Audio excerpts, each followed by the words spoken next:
Have you ever wondered how lab-grown meat is made? It's a marvel of scientific innovation, starting with something as simple as sourcing cells from a healthy donor animal.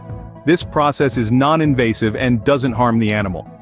Think of it more like a small biopsy of muscle tissue. These cells are the building blocks, the genesis of what will eventually become a mouth-watering, lab-grown steak or burger. This is the first step in the fascinating journey that transforms animal cells into delicious lab-grown meat. Now that we have our animal cells, it's time to turn them into meat. So, how do we get from a few cells to a juicy, sizzling steak? It all starts with cell culture. The animal cells we've collected are placed in a nutrient-rich growth medium, essentially a kind of cellular soup kitchen.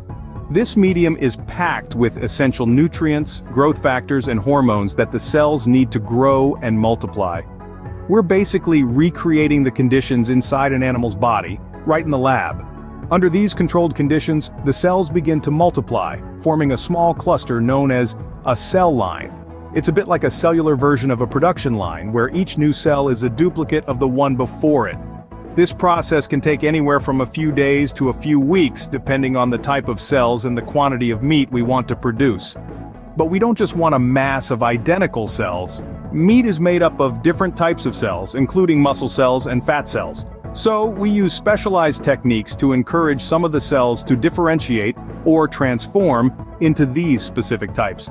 This is a bit like the natural process of tissue development in animals, but happening at an accelerated pace. In some cases, we might use a scaffold made of edible materials like plant-based polymers or collagen. This provides structure and support for the growing cells, helping to mimic the texture and structure of traditional meat. Once we have our differentiated cells, it's time for the bioreactor. This is a large vessel where the cells are cultured in a nutrient-rich broth and allowed to continue growing and maturing. It's a bit like a high-tech incubator, providing the perfect conditions for cell growth, including the right temperature, pH, and oxygen levels. So, we've transformed animal cells into a meat-like substance. But we're not done yet.